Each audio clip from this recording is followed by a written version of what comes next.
ವಿಜಯನಗರ ಸಾಮ್ರಾಜ್ಯಕ್ಕೆ ಕೊಂಡೊಯ್ಯುತ್ತೇನೆ. ಆ ಸಾಮ್ರಾಜ್ಯವನ್ನು ಸಮರ್ಥವಾಗಿ ಆಳಿದವನು ಕನ್ನಡ ರಾಜ್ಯ ರಮಾರಮಣ ಮತ್ತು ಆಂಧ್ರ ಭೋಜನೆಂದು ಹೆಸರಾದ ಮಹಾರಾಜ ಕೃಷ್ಣದೇವರಾಯ. ಸ್ವತಃ ಮಹಾರಾಜನೇ ಅಮುಕ್ತ ಮಾರ್ಗದ ಎನ್ನುವ ಗ್ರಂಥವನ್ನು ಬರೆದು ಸಾಹಿತ್ಯ ಸಂಸ್ಕೃತಿಗಳನ್ನು ಪೋಷಿಸಿದವನು. ಆತನ ಆಸ್ಥಾನದಲ್ಲಿ ಮಹಾವಿದ್ವಾಂಸರೇ ಮಂತ್ರಿಗಳಾಗಿದ್ದರು. ಅದರಲ್ಲಿ ತೆನಾಲಿ ರಾಮಕೃಷ್ಣನು ಮಹಾವಿದ್ವಾಂಸನು ಮತ್ತು ಚತುರನು ಆಗಿದ್ದರು. ದಿಗ್ಗಜದಿಂದ ಕೂಡಿದ ಶ್ರೀಕೃಷ್ಣ ದೇವರಾಯನ ಆಸ್ಥಾನಕ್ಕೆ ಹೋಗೋಣ ಬನ್ನಿ.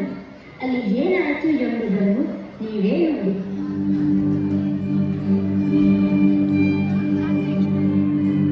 ಮಹಾಪ್ರಭುವಿಗೆ ನಮಸ್ಕಾರ. ಮಹಾರಾಜರೇ, ನಮ್ಮ ರಾಜ್ಯವು ಸುಭೇಕ್ಷೆಯಿಂದ ಕೂಡಿದೆ ಎನ್ನುವುದು ತಮಗೆ ಗೊತ್ತಿರುವ ಸಂಗತಿ. ಈ ಕಾರಣದಿಂದಲೇ ದುಷ್ಕರ್ಮಿಗಳು ಜನರ ಸಂಪತ್ತಿಗೆ ಕನ್ನ ಹಾಕುತ್ತಿದ್ದಾರೆ. ಇದನ್ನು ಹದ್ದು ಬಸ್ತಿನಲ್ಲಿರುವ ಎಲ್ಲ ಕ್ರಮಗಳನ್ನು ನಾವು ಕೈಗೊಂಡಿದ್ದೇವೆ. ಈ ವಿಚಾರವನ್ನು ತಮ್ಮ ಚಿತ್ತಕ್ಕೆ ತಂದಿದ್ದೇವೆ. ಸರಿ ಮಂತ್ರಿಗಳೇ, ಜನರು ಕಷ್ಟದಿಂದ ದುಡಿದುದು ಅನ್ಯಾಯವಾಗಿ ಮಾಯವಾಗಬಾರದು. ಇಂತಹ ವಿಚಾರಗಳನ್ನು ನನ್ನ ಗಮನಕ್ಕೆ ಆಗಾಗ್ಗೆ ತರುತ್ತಿರಬೇಕು.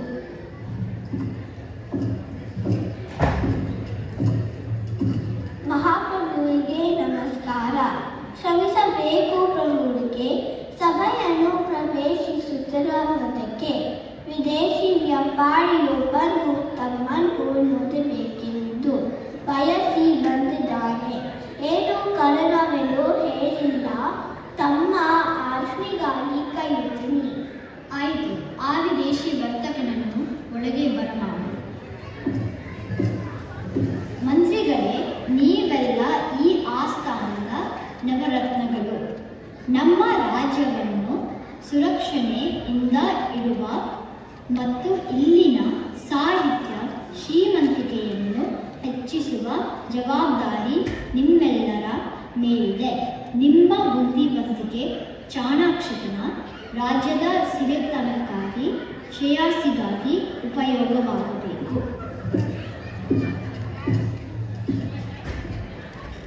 ವಿಜಯನಗರದ ಸಾಮ್ರಾಟರಿಗೆ ನಾನು ತಲೆಬಾಗಿ ನಮಸ್ಕರಿಸುತ್ತೇನೆ. ನಮಸ್ಕಾರ. ನಿಮ್ಮ ಪರಿಚಯವೇನೆಂದು ಹೇಳಿ ಮತ್ತು ನೀವು ಬಂದ ಕಾರಣವೇನೆಂದು ನಮಗೆ ಗೊತ್ತಾಗಲಿ. ಮಹಾರಾಜರೇ, ನಾನು ವಿದೇಶದಿಂದ ಬಂದ ಒಬ್ಬ ವ್ಯಾಪಾರಿ. ನಾನು ತಮ್ಮ ಬಗ್ಗೆ ಬಹಳಷ್ಟು ಕೇಳಿದ್ದೇನೆ. ಹಾಗೆಯೇ ತಮ್ಮ ಆಸ್ಥಾನದ ವಿದ್ವಾಂಸರು ಮಹಾಮೇಧಾವಿಗಳೆಂದು, ಮಂತ್ರಿಗಳು ಮಹಾಚತುರರೆಂದು ಕೇಳಿದ್ದೇನೆ. ನನಗೆ ನಮ್ಮ ಆಸ್ಥಾನದ ವಿದ್ವಾಂಸರ ಜ್ಞಾನವನ್ನು ಪರೀಕ್ಷಿಸಬೇಕೆಂಬ ಕುತೂಹಲವಿದೆ. ತಮ್ಮ ಅಪ್ಪನೇ ಇದ್ದಾರೆ. ವರ್ತಕನೇ, ನಿನಗೆ ತಿಳಿದಿರಲಿ, ನನ್ನ ಆಸ್ಥಾನದಲ್ಲಿ ಇರುವ ಎಲ್ಲ ವಿದ್ವಾಂಸರು ಮಹಾಜ್ಞಾನಿಗಳೇ. ಅದರಲ್ಲಿ ಸಂಶಯವೇ ಇಲ್ಲ. ಈಗ ನೀವು ನನ್ನ ಅತಿಥಿ. ನೀವು ಅವರನ್ನು ಪರೀಕ್ಷಿಸಲು ನನ್ನ ಅನುಮತಿ ಇದೆ.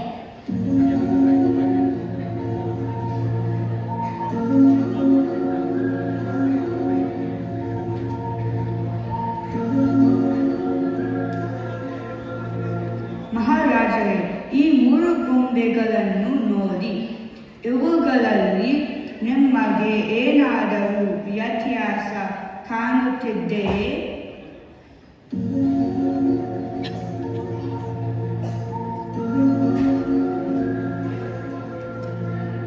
ನನಗೆ ಏನು ವ್ಯತ್ಯಾಸ ಕಾಣುತ್ತಿಲ್ಲ. ಎಲ್ಲವೂ ಏಕಪ್ರಕಾರವಾಗಿಯೇ ಇವೆಯಲ್ಲ.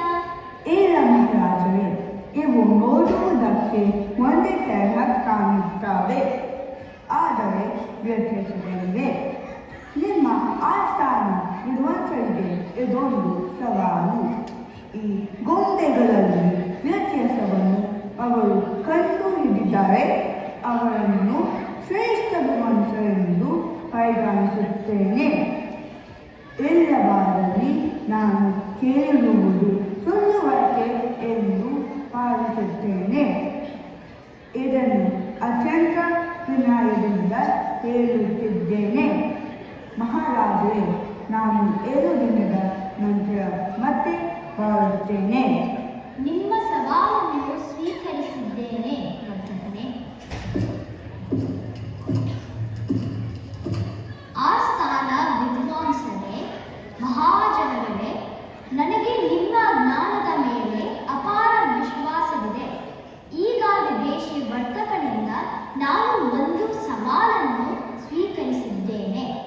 ಇಲ್ಲಿ ನಿಮ್ಮ ಮುಂದೆ ಕಾಣುತ್ತಿರುವ 3 ಗೊಂಬೆಗಳು ಒಂದೇ ರೀತಿ ಕಂಡರೂ ಅವು ವ್ಯತ್ಯಾಸಗಳಿಂದ ಕೂಡಿವೆ. ವ್ಯತ್ಯಾಸಗಳನ್ನು ಕಂಡುಹಿಡಿದು ಹೇಳಿ. ಒಂದು ವೇಳೆ ವ್ಯತ್ಯಾಸ ಹೇಳದಿದ್ದರೆ ಅದು ಅವಮಾನದ ಸಂಗತಿಯಾಗುತ್ತದೆ. ಇದು ನಮ್ಮ ಸಾಮ್ರಾಜ್ಯದ ಗೌರವದ ಪ್ರಶ್ನೆ. ಇನ್ನು 5 ದಿನದೊಳಗೆ ಈ ಗೊಂಬೆಗಳ ವ್ಯತ್ಯಾಸವನ್ನು ಕಂಡುಹಿಡಿದು ನನಗೆ ಹೇಳಬೇಕು.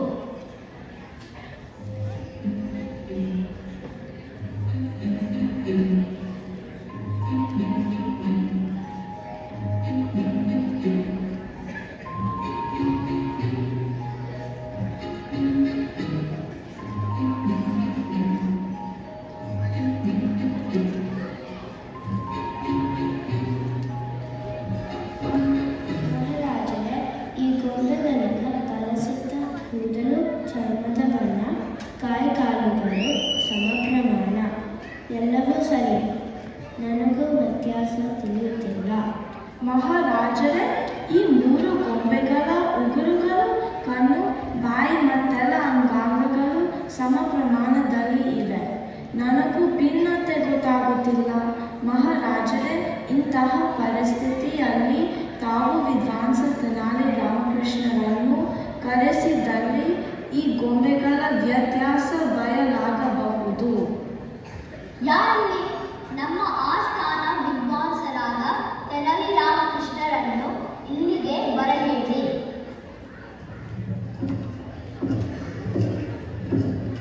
ಪ್ರಭುಗಳೇ, ನಾನು ತೆನಾಲಿ ರಾಮ ತಮ್ಮ ಸೇವೆಗೆ ಸಿದ್ಧನಾಗಿದ್ದೇನೆ. ಏನೆಂದು ಹೇಳಿ. ಆಸ್ಥಾನದ ಶ್ರೇಷ್ಠ ವಿದ್ವಾಂಸನಾದ ತೆನಾಲಿ ರಾಮಕೃಷ್ಣರೇ, ನಮ್ಮ ಮುಂದೆ ಒಂದು ಸವಾಲು ಇದೆ. ಈ 3 ಗೊಂಬೆಗಳನ್ನು ನೋಡಿ ಇವೆಲ್ಲ ಒಂದೇ ಆಗಿ ಕಾಣುತ್ತವೆ. ಆದರೆ ಇವುಗಳಲ್ಲಿ ವ್ಯತ್ಯಾಸವಿದೆ. ಗುರುತಿಸಿ ಹೇಳಬೇಕು. ಮಹಾರಾಜರು, ಇವು ನೋಡಲು ಒಂದೇ ರೀತಿಯಾಗಿ ಕಾಣುತ್ತವೆ. ಈ ತಕ್ಷಣವೇ ಹೇಳಲು ಬರುವುದಿಲ್ಲ. ನನಗೆ 1 ದಿನದ ಸಮಯ ಕೊಡಿ. ಆಗಲಿ, ನಾನಂತೂ ನಿಮ್ಮಿಂದ ಉತ್ತರ ಬಯಸುತ್ತೇನೆ. ಗೊಂಬೆಗಳಲ್ಲಿನ ವ್ಯತ್ಯಾಸ ಅಥವಾ ರಹಸ್ಯವನ್ನು ನೀವು ಖಂಡಿತವಾಗಿ ಬಿಡಿಸುತ್ತೀರಿ ಅಂತ ಅಂದುಕೊಂಡಿದ್ದೇನೆ.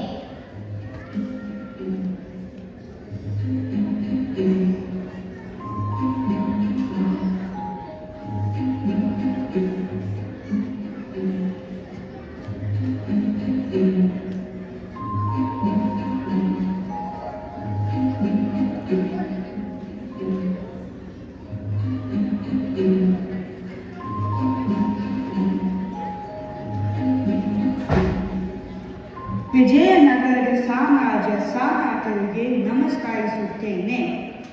ಮಹಾರಾಜರೇ, ನಾನು ಕೊಟ್ಟ ಸವಾಲಿಗೆ ಉತ್ತರವನ್ನು ಬಯಸಲು ಬಂದಿದ್ದೇನೆ. ವಿದ್ವಾಂಸ ತೆನಾಲಿ ರಾಮಕೃಷ್ಣರೇ, ಈ ವಿದೇಶಿ ವ್ಯಾಪಾರಿ ನಮಗೆ ಸವಾಲನ್ನು ಹಾಕಿದ್ದವರು. ಇನ್ನು ಈ ಗೊಂಬೆಗಳ ವ್ಯತ್ಯಾಸವೇನೆಂಬುದು ಈ ಸಭೆಗೆ ತಿಳಿಯಲಿ. ಪ್ರಭುಗಳೇ, ಈ 3 ಗೊಂಬೆಗಳು ಒಂದೇ ರೀತಿಯಲ್ಲಿ ಕಾಣುತ್ತಿದ್ದವು. ಅವು ಬೇರೆ ಬೇರೆಯಾಗಿಯೇ ಇವೆ. ರಾಮಕೃಷ್ಣರೇ, ನಿಮ್ಮ ಮಾತುಗಳು ಅರ್ಥವಾಗುತ್ತಿಲ್ಲ. ಬೇರೆ ಬೇರೆಯಾಗಿ ಅಂದರೆ ಏನು? ಪೂರ್ತಿಯಾಗಿ ಬಿಡಿಸಿ ಹೇಳಿ. ಪ್ರಭುಗಳೇ,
ಆಗಿ ಕಂಡರು.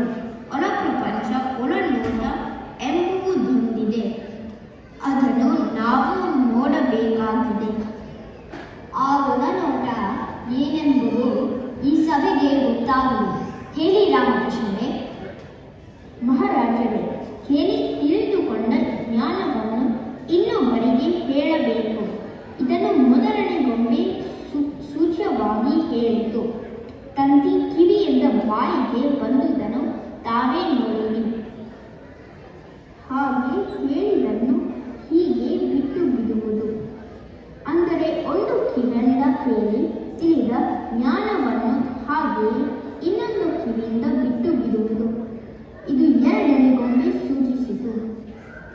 ತಾನು ಕೇಳಿ ತಿಳಿದುದನ್ನು ತಾನೇ ಇಟ್ಟುಕೊಂಡರೆ ಏನು ಪ್ರಯೋಜನ? ಜ್ಞಾನವನ್ನು ಇನ್ನೊಬ್ಬರಿಗೆ ಹಂಚಿಸಬೇಕು. ಮೂರನೇ ಗೊಂಬೆ ಇದನ್ನು ಸೂಚಿಸಿತು. ಇನ್ನು ಯಾವ ಗೊಂಬೆ ಸರಿ, ಯಾವ ಗೊಂಬೆ ಸರಿಯಿಲ್ಲ ಎನ್ನುವುದನ್ನು ತಮ್ಮ ಚಿತ್ತಕ್ಕೆ ಬಿಟ್ಟಿದ್ದೇನೆ ಮಹಾರಾಜರೇ.